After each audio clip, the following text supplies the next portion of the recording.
जय मां सावित्री। आप सभी को वट सावित्री व्रत की ढेरों शुभकामनाएं। ज्येष्ठ मास की अमावस्या तिथि पर सुहागिन महिलाएं अपने पति की लंबी आयु और सुखी वैवाहिक जीवन के लिए वट सावित्री का व्रत रखती हैं। इस दिन माता सावित्री और सत्यवान की कथा सुनना बहुत ही शुभ माना जाता है।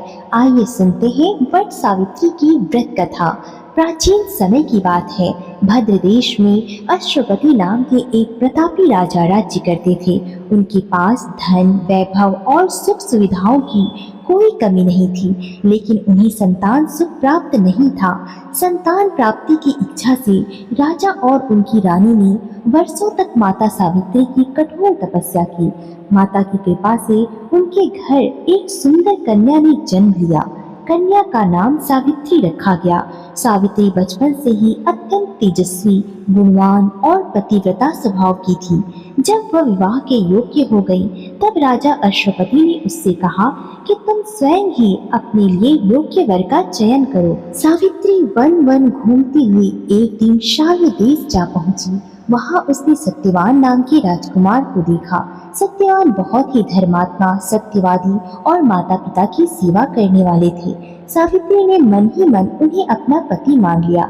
जब सावित्री ने अपने पिता को सत्यवान के बारे में बताया, तभी महर्षि नारद वहां आए और नारद जी ने कहा कि सत्यवान सभी गुणों से श्रेष्ठ हैं, लेकिन उनकी आयु बहुत ही कम है। विवाह के 1 वर्ष के बाद ही उनकी मृत्यु हो जाएगी।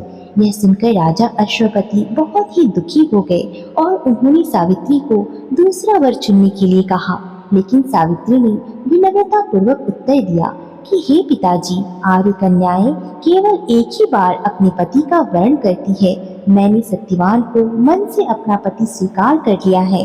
सावित्री की दृढ़ निष्ठा देखकर राजा ने उनका विवाह सत्यवान से करा दिया।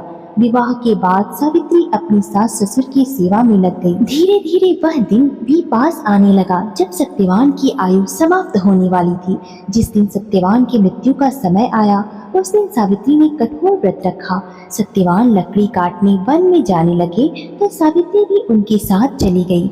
वन में काम करते करते अचानक सत्यवान के सिर में बहुत तेज पीड़ा हुई। वह सावित्री की गोद में सिर रखकर लेट गए। उसी समय यमराज वहां प्रकट हुए और सत्यवान के प्राण लेकर जाने लगे। सावित्री भी यमराज के पीछे पीछे चलने लगी। यमराज ने उसे समझाया कि अब लौट जाओ, लेकिन सावित्री ने धर्म और पतिव्रता के बल से उनका पीछा नहीं छोड़ा। सावित्री की भक्ति और बुद्धिमानी से प्रसन्न होकर यमराज ने उन्हें वरदान मांगने को कहा। सावित्री ने पहले अपने अंधे सास ससुर की आंखों की रोशनी और उनका खोया हुआ राज्य मांगा। यमराज ने तथास्तु कहा। फिर सावित्री ने अपने पिता के लिए 100 पुत्रों का वरदान मांगा। यमराज ने वह भी दे दिया। अंत में सावित्री ने कहा, मुझे भी सत्यवान से 100 पुत्र प्राप्त हो। यमराज तुरंत समझ गए कि बिना सत्यवान के यह वरदान पूरा नहीं हो सकता। सावित्री की अटल पतिव्रता शक्ति से प्रसन्न होकर उन्होंने सत्यवान के प्राण वापस लौटा दिए। सत्यवान जीवित हो उठे। उनके माता पिता को पुनः राज्य और नेत्र ज्योति प्राप्त हुई। तभी से वट सावित्री व्रत का महत्व और भी बढ़ गया। माना जाता है कि जो भी सुहागन स्त्री श्रद्धा और विधि विधान से यह व्रत करती है, उसके पति की आयु लंबी होती है और घर में सुख समृद्धि बनी रहती है। जय मां सावित्री।